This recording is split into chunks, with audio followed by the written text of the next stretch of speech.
Ladies and gentlemen, please welcome the Chairman of the National Conservative Convention, Peter Booth.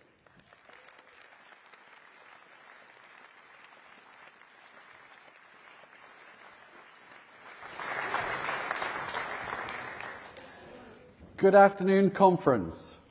I welcome the opportunity to introduce this afternoon's session.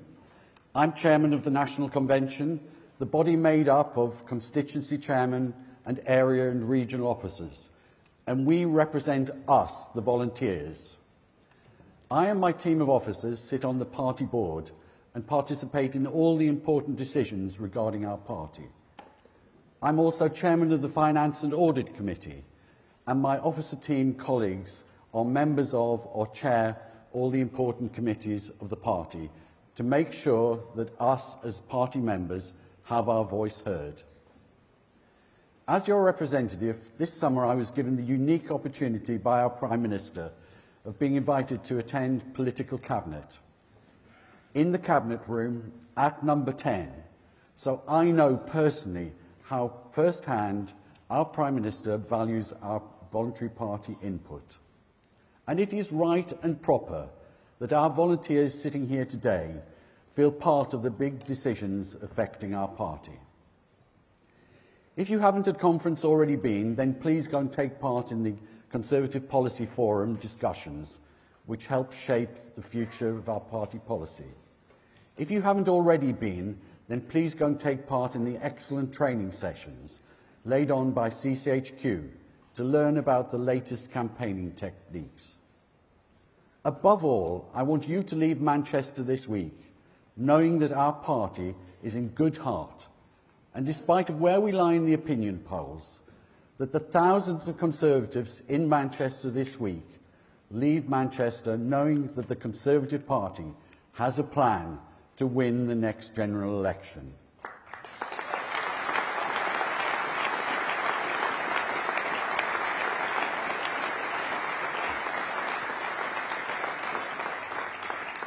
You've all seen our Conservative Conference slogan, long-term decisions for a brighter future. And this week, our Prime Minister and our government will set out our approach to the big issues facing Britain. We will demonstrate our plan and how it differentiates us and our party from the brother knights, Sir Keir and Sir Ed, who joust with each other for supremacy, but who really loathe each other and are just comrades in arms to try and defeat our noble cause. This week, it is our Prime Minister, Rishi Sunak, who will show a way forward for Britain and who will unveil carefully laid out plans to set our country on the course for a brighter future. Conference, it's our generation who've lived through the darkest days since World War II, through the global pandemic.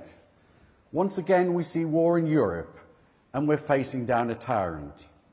And we know that it is Rishi Sunak who has the ability, the proven track record of defending people in this country through the pandemic. And he has the determination and the commitment to put our country in a better place. I ask you now to imagine your worst nightmare. A Labour government led by serial flip-flopper Sir Keir Starmer, who would say anything to sneak past the electorate. But we know in office this is the man who wanted to make Corbyn Prime Minister, who wanted us to remain in Europe, and who wants us to accept European laws with a little added dose of old-fashioned Blair and Brownism. With votes for European Union citizens, votes at 16, and proportional representation all thrown in. This would do untold damage to our country. Here's the thing. However far down in the polls the commentariat places, I predict that this week is a turning point, and it is our opportunity to show Britain that we have a plan, that we are the party to take the long-term decisions, and it is our Conservative Party, under the leadership of our Prime Minister Rishi Sunak, that is best placed to deliver. This afternoon we welcome Jeremy Hunt, Kemi Badenoch, Mel Stride, Therese Coffey and Gillian Keegan, all part of our experienced Cabinet team.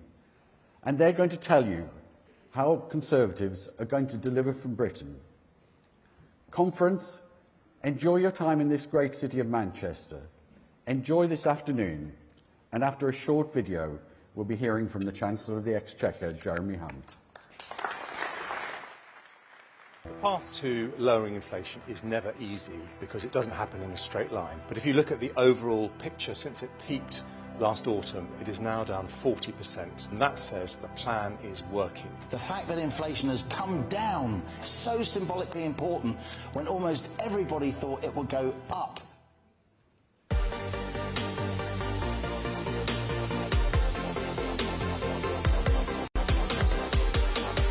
So not only did inflation fall to 6.7% in August, it's falling faster than expected. Things are moving in the right direction, with food inflation falling for the 5th consecutive month. UK GDP is revised higher for the first and second quarters, with the country's statistics office hailing post-pandemic performance stronger than both Germany and France. The increase of childcare support, the introduction of capital investment allowance in the spring budget, targeting key growth areas, advanced manufacturing, life sciences, clean energy, that is all on the right track. Today, we build for the future. With inflation down, debt falling and growth up, the declinists are wrong and the optimists are right. We stick to the plan because the plan is working, and I commend this statement to the House.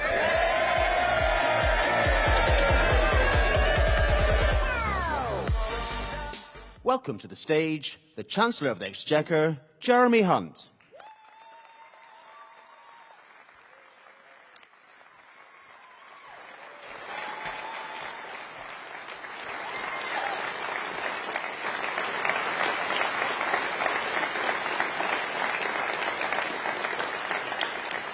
Good afternoon. The last time I spoke at conference was as Foreign Secretary 5 years ago. After that, I thought my time in government was over. So it's great to see the PM getting the over 50s back into meaningful work. I do, however, have some very youthful under 50s in my ministerial team. So thank you, John Glenn, Andrew Griffith, Vicky Atkins, Gareth Davis, Jojo Penn, Mark Fletcher, Paul Howell, Anthony Mangle and Andrew Stevenson for their brilliant work.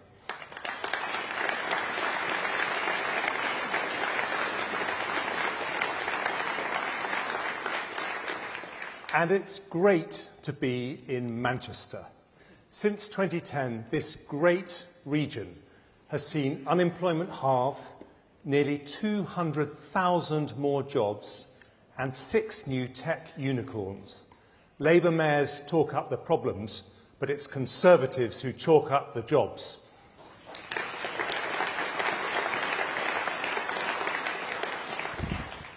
Now, our friends at the Office for National Statistics have recently changed their mind about the size of the British economy.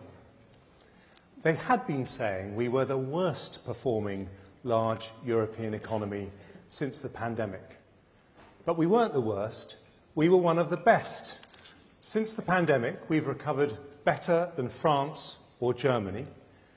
We've grown faster than both of them since we left the single market.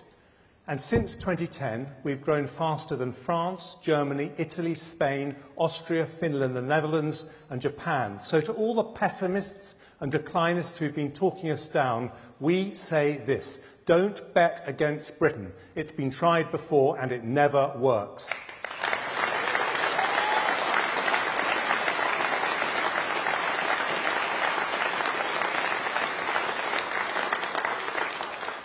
Conference, it's nice to set the record straight, but Rishi Sunak and I care more about the future than the past. And our plan's very simple. We're going to make Britain a global leader in the industries of the future, the world's next Silicon Valley. And it's already happening. Last year, we became only the 3rd trillion-dollar tech economy in the world. Our tech sector is now double the size of Germany's and 3 times France. British-discovered vaccines and treatments saved 7 million lives across the world in the pandemic, more than from any other country. We do more offshore wind than anywhere in Europe. We've got 3 huge electric car factories being built. We're Europe's biggest film and TV production centre. And next time I want to see Barbie wearing a Union Jack, because that too was filmed in Britain.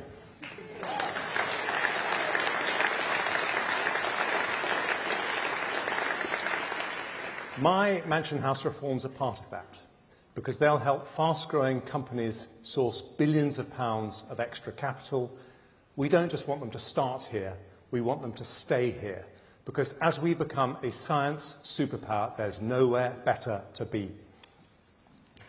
All this happens not from quick fixes, but from long-term decisions, which is what you get with Rishi Sunak. We Conservatives know if you get the economy right, everything else comes right too. So right now we're focused on bringing down inflation.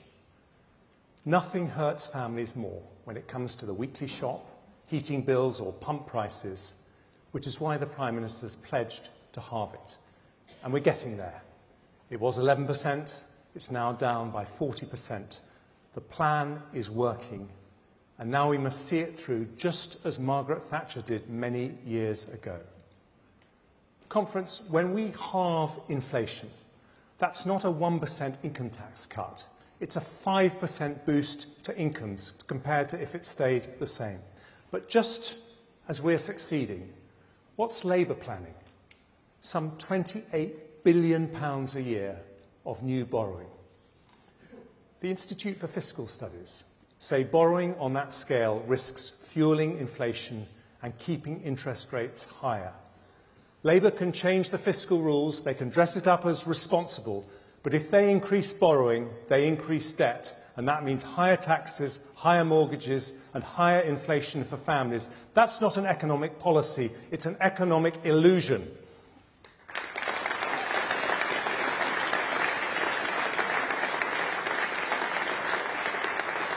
And it underlines the elemental choice in British politics, the choice behind all other choices. Sound money under the Conservatives or run out of money under Labour. Never again, Conference, never again.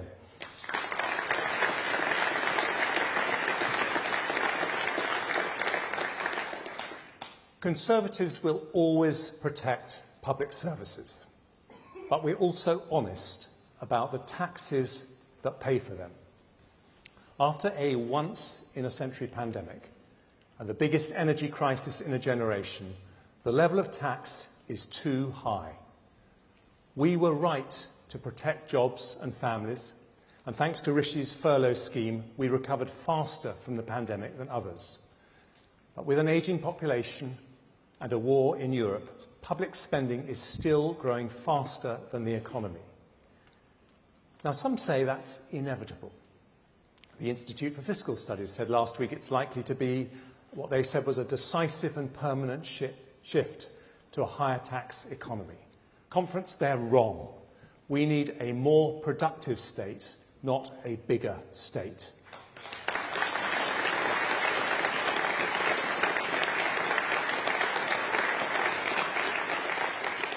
If we increase public sector productivity growth by just 0.5%, we can stabilise public spending as a proportion of GDP. Increase it by more and we can bring the tax burden down. 0.5%. Now, for those of us with private sector backgrounds, that doesn't seem too much, does it? In the public sector, I'm telling you, it's harder.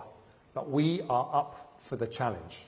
So I've commissioned my deputy, John Glenn, to restart the process of public service reform. John wants to know why teachers say that more than half their time is spent not actually teaching. Why police officers complain they spend longer filling out forms than catching criminals. Why doctors and nurses say they spend up to half their time not with patients, but on admin. Of course, we need modern working practices and better IT. But the Treasury too needs to change its focus from short-term cost control to long-term cost reduction. And we're going to start with the civil service. We have the best civil servants in the world, and they saved many lives in the pandemic by working night and day. But even after that pandemic's over, we still have 66,000 more civil servants than before. New policies should not always mean new people. So today I'm freezing the expansion of the civil service and putting in place a plan to reduce its numbers to pre-pandemic levels. This will save £1 billion next year.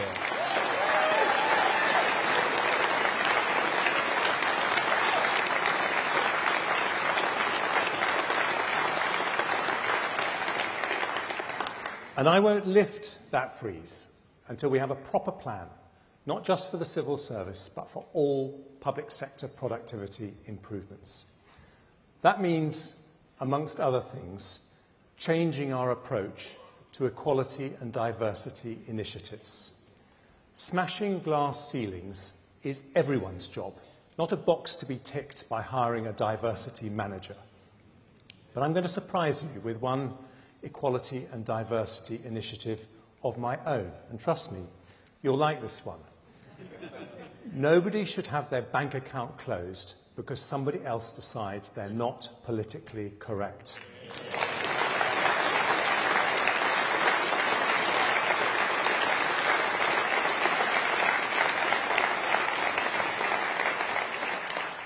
We'll tighten the law to stop people being debanked for the wrong political views. The Lib Dems are wrong to want to overturn a democratic Brexit vote, but they still need a cash point to withdraw their euros. The SNP are wrong to ignore a democratic vote for the Union, but they still need a bank account to pay for their motorhomes.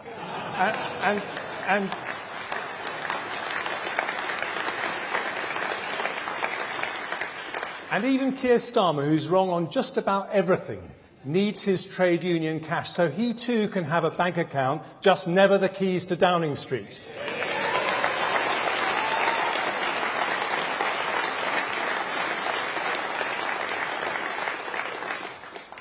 There's somewhere else where we need to rethink the way the state works, our welfare system.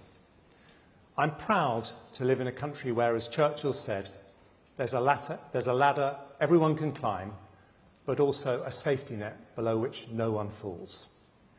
That safety net is paid from tax. And that social contract depends on fairness to those in work alongside compassion to those who aren't. And that means work must pay. We're making sure it does. From last year, for the first time ever, you can earn £1,000 a month without paying a penny of tax or national insurance. But despite that, even when companies are struggling to find workers, around 100,000 people are leaving the labour market every year for a life on benefits. Mel Stride gets this 100%, which is why he's replacing the work capability assessment. And we're going to look at the way the sanctions regime works. It isn't fair that someone who refuses to look seriously for a job gets the same as someone trying their best. Now, Labour have pledged to end sanctions. Have they learned nothing? When they left office, we had more children in workless households than nearly anywhere in Europe. Since then, those households are down by 1 million, and confidence we are never, ever going back.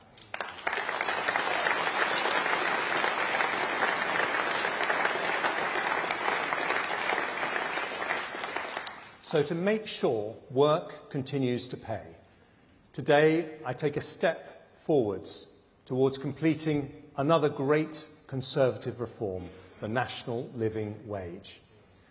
Since we introduced it, nearly 2 million people have been lifted from absolute poverty after housing costs, not by tax credits or benefits, but by removing the barriers to work, boosting salaries, cutting tax, making work pay. We promised in our manifesto to raise the national living wage to 2/3 of median income, ending low pay in this country. At the moment, it's £10.42 an hour, and we're waiting for the Low Pay Commission to tell us next year's recommendation. But I confirm today, whatever that recommendation, we'll increase the national living wage to at least £11 an hour next year. That's a pay rise for 2 million workers, and the wages of the lowest paid over £9,000 higher than they were in 2010. Because if you work hard, a Conservative government will always have your back.